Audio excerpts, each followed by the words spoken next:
कृष्णा दोस्तों, कार्तिक मास महात्म्य कथा अध्याय 24।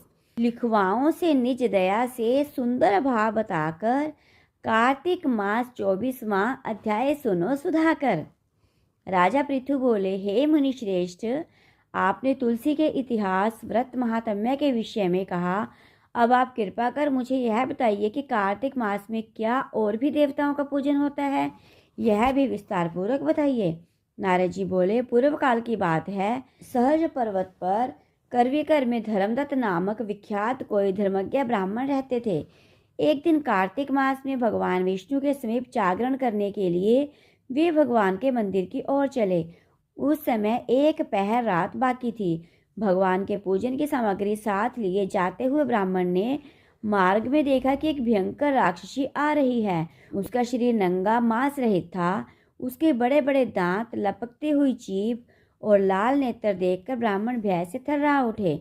उनका सारा शरीर कांपने लगा। उन्होंने सहस करके पूजा की सामग्री तथा जल से ही उस राक्षसी के ऊपर प्रहार किया।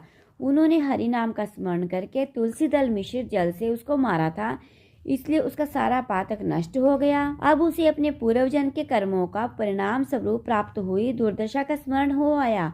उसने ब्राह्मण को दंडवत प्रणाम करके इस प्रकार कहा, ब्राह्मण, मैं पूर्व जन्म के कर्मों के फल दशा को पहुंची हूँ। अब मुझे किस प्रकार उत्तम गति प्राप्त होगी। दत्त ने उसे इस प्रकार समझाकर दत्त ने उसे इस प्रकार प्रणाम करते देखकर आश्चर्यचकित होते हुए पूछा, किस कर्म के फल से तुम इस दशा को पहुंची हो, कहाँ की रहने वाली हो, तुम्हारा नाम क्या है और आचार व्यवहार कैसा है, ये सारी बातें मुझे बताओ।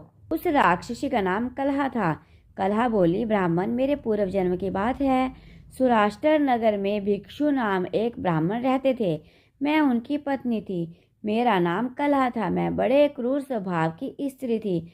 मैंने वचन से भी कभी अपने पति का भला नहीं किया, उन्हें कभी मीठा भोजन नहीं परोसा, सदा अपने स्वामी को धोखा ही धोखा देती रही।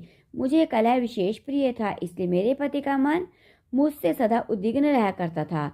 अंततोगत्वा उन्होंने दूसरी स्त्री से विवाह करने का निश्चय कर लिया। तब मैंने विष खाकर अपने प्राण त्याग दिए। फिर यमराज के दूत आए और मुझे बांधकर पीटते हुए यमलोक में ले गए। वहां यमराज ने मुझे देखकर चित्रगुप्त से पूछा, चित्रगुप्त, देखो तो सही इसने कैसा कर्म किया है। जैसा इसका कर्म हो उसके अनुसार यह शुभ या अशुभ प्राप्त करे। चित्रगुप्त ने कहा, इसका किया हुआ कोई भी शुभ कर्म नहीं है। वह स्वयं मिठाइयाँ उड़ाती थी, अपने स्वामी को उसमें से कुछ भी नहीं देती थी।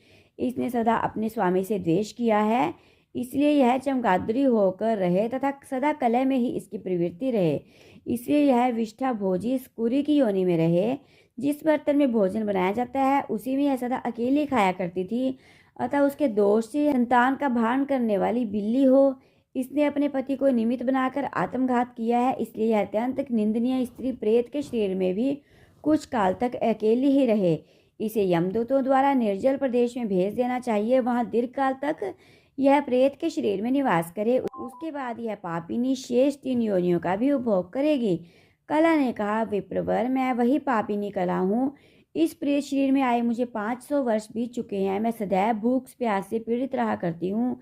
एक बनिए के शरीर में प्रवेश करके मैं इस दक्षिण देश में कृष्णा और वेणी के संगम तक आई हूँ।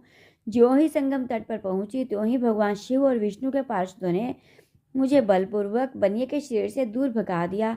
तब से मैं भूख का कष्ट सहन करते हुए इधर उधर घूम रही हूँ।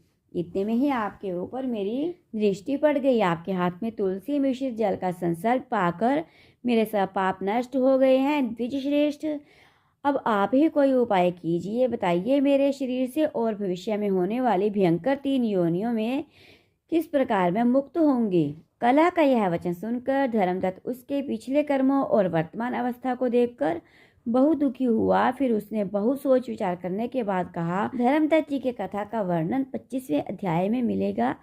तो इसलिए आपको मेरी कथा कैसी लगती है, वीडियोस को लाइक करें, चैनल को सब्सक्राइब करें और वीडियो को अपने सभी फ्रेंड्स के साथ शेयर करें। और हर पल हर क्षण हरे कृष्ण कृष्ण कृष्ण हरे हरे, हरे राम राम राम हरे हरे।